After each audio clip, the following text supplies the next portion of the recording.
Hey ladies, so it's Mickey and it's part 2 of preparing your pet for ASPCA. Now I tried to pick and choose a few things, but it's just like there was so much information, it's sort of hard to, and I'm sort of long-winded. So another thing they mentioned was the process in introducing your baby into the home. So here in our household, I'm the major I guess provider for the dogs. I'm the one that feeds them. I'm the one that takes them outside. I'm the one that takes them on the majority of walks. So they are very attached to me, especially Paper. So for me, it would be, I'm coming home from the hospital, so I have all these new smells on me. And then on top of that, they have not seen me in a few days. So what they suggest is leaving the baby with Dad outside and have Mom come inside and, give the boys some love. They're going to want that love. Like, oh, you're here, you're home.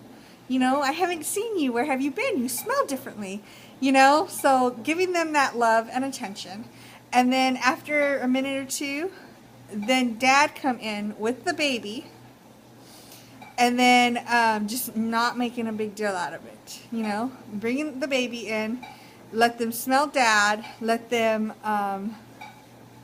smell the blankets if they want, not like attacking the blankets, but if they want to. If they don't want to and they walk away or whatever, then good, that's fine. Don't stuff the baby in their face. Don't force it, when they get curious, they get curious. They're like cats. When they get curious, then they'll come up to something and be like, what is this? And a lot of the information seems like it was geared towards dogs, but it can work with cats as well.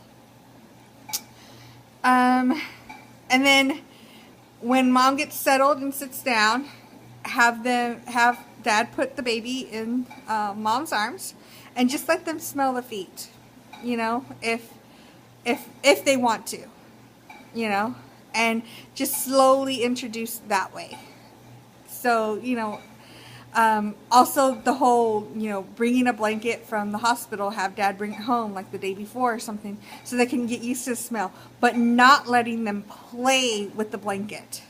So just letting them smell it and get sniffs of it, but not playing with it, because then they're going to think that that blanket is a toy. And then they're going to think that the baby is a toy as well.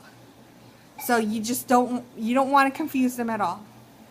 Another thing with confusion that they talked about was, I know I talk to my dogs sometimes normally, but there are times where I somewhat baby talk to my dogs. I do pick up my pitch of my voice. And a lot of times dogs don't understand the words, they're understanding your tone of voice. So if you say something, like a command, you usually say it with a command voice, but then you get really nice and your voice always goes high, and then their tails start waggling, but you can say something really, really mean, but with that high tone, and they're still wagging their tail, because they're not understanding what you're saying, they're understanding your tone. So, they said don't go instantaneously to, the dog is jealous of the baby if you're talking baby talk to your baby, or raising your voice higher when you talk to baby, and then the dogs come up like, what are you doing? Are you talking to me? Are you talking to me? And getting up in your face, so, keep them away from that confusion. They talked about baby toys and how you need to make a difference between the baby toy and the dog toy, because sometimes the dog doesn't care. They think it's theirs. A big thing that they suggested was putting getting a Q-tip and dabbing it in some Listerine, and then just one small little dab on the baby toys, because it has alcohol in it. It's going to evaporate, so it will not harm the child, but that smell will stay on the toy. So that, and it's not like a distinct smell that we will smell, but that the dogs can still smell. And they will get used, they will know, it's like, that's sort of repellent for them. They're not going to mess with those toys. And they said that they actually did that with their animals, with their pets, and it worked for them, but they're not sure how long it lasted.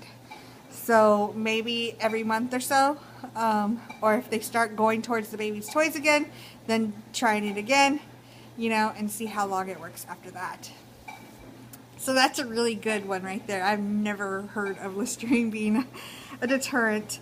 Another thing that I really liked was preparing them for the baby being here. Is to either carry a baby doll or maybe a stuffed animal or stuffed toy like you're holding the baby, so that they can get used to you constantly holding this thing or even talking to this thing, and it's not about them, you know. So they sort of make this connection that there's something in mom's arms, you know, that that needs needs her attention and not mine, or whatever, you know. Just trying to start making that connection with them without I guess I say resenting, but they don't like using that. But yeah, just getting them used to the fact that mom's attention is going to be somewhere else sometimes, not always on me. There was another really good one. Oh, you know, sometimes when we change the baby, it's not always going to be on a changing table or in the pack and play. It might be on the couch on a receiving blanket, or on the floor on a receiving blanket, or even like when they're playing on the floor, or on doing tummy time. You know, the last thing you want is the dogs to jump on the baby, get on the baby, start licking the baby on the floor and stuff like that. So what they suggested, a lot of it has to do with good training with sit and stay. So getting that receiving blanket or that little play yard thing, or whatever blanket you put on the floor for the babies to play on, is already getting that out every once in a while, and having the dogs sit and stay, and you having that little baby doll, putting it down on there and giving it attention and stuff. If they try to get close, sit, stay. That way they can start to understand that they do not get on the blanket. You know, whatever is on the blanket is off limits. So that's awesome. You know, because especially when you're changing diapers and you have a hound dog like I do with the nose, it's impossible sometimes, because he's like, he would want to smell, you know. Dogs, unfortunately, are going to be curious about the diaper pail. So yeah, that was a really, really good one. There was something else that was sort of common sense, but like put a light bulb in my head. Oh, what was it? I don't remember right now. But yeah, those are some really good ones that I just absolutely loved. Oh, I know which one it was. I talked about visitors coming over, Paper getting really anxious and stuff like this. Now this one could even work for, you know, before the baby's even here. And, you know, getting a Kong. I never thought to freeze a Kong. She told us stuff that she puts in hers. She puts like, excuse me, she puts like a mashed up banana with some mixed in peanut butter. She put like chicken with something in it, you know, like, and then she'll freeze it, because if it's frozen in there, it takes the dog a lot more time to actually get a hold of the stuff that's inside. It's like, oh, that totally makes sense. So if the dog is one of those, like Paper, to get really anxious when people are here, you don't want to just like shut him out and be like, no, you can't come near the baby anymore, blah, blah, blah. But if you do need that time, and you do want to put the baby gates up, you know, the last thing you want is for him to be crying right at the door and barking and whining the whole time that somebody's here, because you're not giving him that attention. you know, because he's still part of the family. So what she suggested is getting the frozen Kong, putting up the baby gates, and then giving it to him. Because his attention is not going to be on, why aren't you paying attention to me? But, oh my gosh, I got to get this food out of this Kong. Why can't I get it out? And since it's frozen, it's gonna give you a lot more time to be able to spend without him crying and stuff. And he'll get used to it. And it'll be a positive experience when somebody comes over rather than a negative one. I love that one. It was just like, when she said that, I was like, light bulb, you know, that could totally work for Paper. He's all about his nose. He's all about his stomach, especially his stomach.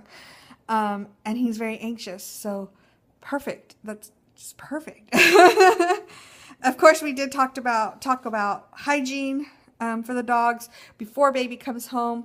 Have dad come home and shower them, bathe them, you know, cut their nails, stuff like that. Because you want any kind of allergens or anything like that to come off.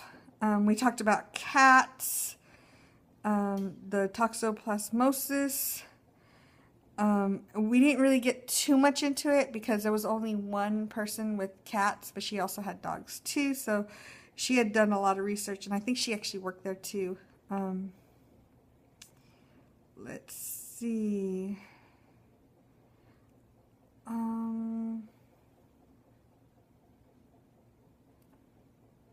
That's pretty much it. So then they just gave us some time to talk, some time to ask questions, and gave us some more resources, and that was it. It was a great night. I had to do a two-parter. It took me more than 20 minutes, so obviously I learned a lot that I wasn't really expecting. Like, all I knew was, okay, blanket, send it home. Like, that's about all I was going to do. I'm on the right track with keeping them off the bed. I do have an issue during the day. I like to snuggle. I like to sleep. And they will jump on the bed with me during the day. But at night, they don't. So I will definitely have to work on them, you know, sleeping in the bed with me during the day. So it's hard for me because they're so comfortable. But, yeah, we'll have to work on that.